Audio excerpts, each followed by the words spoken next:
ಸಿಟಿಗೆ ಬಂದು ತಲುಪೋ ಒಂದಗಳ ಅನ್ನದ ಹಿಂದೆ ರೈತನ ಪರಿಶ್ರಮ ಎಷ್ಟಿರುತ್ತೆ ಅಂತ ನೋಡ್ರಿ. ಊರಿಗೆ ಹಚ್ಚದಾಗ ಒಮ್ಮ ಫಿಕ್ಸ್ ಈ ಹಕ್ಕಿಗಳಲ್ಲಿ ಅಟೆಂಡ್ ಇರ್ತಾವ. ಯಾಕಂತ ಹೇಳ್ತೀನಿ, ಫುಲ್ ವಿಡಿಯೋ ನೋಡ್ರಿ. ಹಾಯ್ ಹಲೋ ನಮಸ್ತೆ, ಮತ್ತೊಂದು ಹೊಸ ವಿಡಿಯೋಗೆ ಸ್ವಾಗತ ಅಂತ ಹೇಳ್ತಾ ಇವತ್ತೇನಪ್ಪ ವಿಷಯ ಅಂದ್ರೆ ನಮ್ಮ ಹೊಲಕ್ಕೆ ಹೋಗಿ ಟೈಮ್ ಪಾಸ್ ಮಾಡ್ತಿರುವಾಗ ಈ ಕಬ್ಬಿನ ಗದ್ದಿ ಗುರಿ ಹಚ್ಚದ ಅಂತ ಹೇಳಿದ್ರು. ಏನ್ರಿ ಅದು ಮಾತಾಡೋದು? ಏನ್ ಮಾತಾಡ್ತಾರ್ರಿ? ಯಾವನ್ರಿ ಅವನು? ಹೌದ್ರಿ, ಅದು ನಿಜಾನೇ. ಕಬ್ಬು ಕಡದು ಫ್ಯಾಕ್ಟ್ರಿ ಕಳ್ಸಿದ್ಮೇಲೆ ಕಬ್ಬಿನ ಗದ್ದಿಗೆ ಇನ್ನೊಂದ್ ಟೈಮ್ ಉರಿ ಹಚ್ತಾರ. ಫುಲ್ ಎಲ್ಲ ಮ್ಯಾಲಿದ್ದು ಹುಲ್ಲೆಲ್ಲ ಸುಟ್ಟು ಹೋಗ್ಲಿ ಅಂತ. ಉರಿ ಹಚ್ಚಿದ್ಮೇಲೆ ಉರಿ ಆರ್ಸಕ್ ಇದು ಇಕ್ವಿಪ್ಮೆಂಟ್ ಭಾಳ ಅಂದ್ರೆ ಭಾಳ ನೆಸಸರಿ ಐತ್ ನೋಡ್ರಿ. ಇಕ್ವಿಪ್ಮೆಂಟ್ ಅಂದ್ರೆ ಫೈರ್ ಎಕ್ಸ್ಟಿಂಗ್ವಿಷರ್ ಅದು ಇದು ಥಿಂಕ್ ಮಾಡತ್ತೀರ. ನಾವು ಏನಲ್ರಿ, ಇದು ಹಸಿರು ಹುಲ್ಲ ಫೈರ್ ಎಕ್ಸ್ಟಿಂಗ್ವಿಷರ್ ಕಿಂತ ಜಾಸ್ತಿ ಚಲೋನೆ ಕೆಲಸ ಮಾಡ್ತದ. ಒಣಗಿರೋ ಹುಲ್ ಮುಖಾಂತರ ಬೇರೆ ಕಡೆ ಉರಿ ಹತ್ತದಂದ್ರ ಹಿಂಗ್ ಹೊಡೆದು ಉರಿ ಆರಿಸ್ತಾರ ನೋಡ್ರಿ.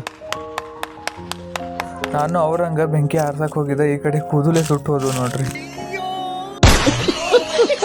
ಉರಿ ಹಚ್ಚಿದ್ಮೇಲೆ ಹುಲ್ಲಿನ ಕೆಳಗಡೆ ಇರೋ ಹುಳುಗಳೆಲ್ಲ ಹೊರ ಬರ್ತಾವ. ಹೀಟ್ ಸಲ್ಯಾಕ ಅವು ಎಲ್ಲ ತಿನ್ನಸಲಕ್ ಇವು ಹಕ್ಕಿಗಳೆಲ್ಲ ಅಲ್ಲಿ ಪ್ರೆಸೆಂಟ್ ಇರ್ತಾವ.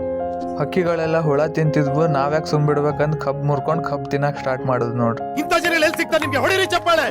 ನಮ್ಮದ್ ಕಬ್ ತಿನ್ನೋದ್ ಮುಗಿಯೋಷ್ಟ್ರಲ್ಲಿ ಫುಲ್ ಹೊಲದಲ್ಲಿರೋ ಆ ಒಣಗಿರೋ ಹುಲ್ ಸುಟ್ಟು ಹೋಗಿತ್ತು ನೋಡಿ. ಅಗ್ರಿಕಲ್ಚರಲ್ ಈಸಿ ಅನ್ನೋ ಆ ಸಿಟಿಯಲ್ಲಿರುವ ನಿಮ್ ಫ್ರೆಂಡ್ಗೆ ಈ ರೀಲ್ನ ಶೇರ್ ಮಾಡ್ರಿ. ವಿಡಿಯೋ ಇಷ್ಟ ಆದ್ರೆ ಲೈಕ್ ಮತ್ತು ಫಾಲೋ ಮಾಡ್ರಿ.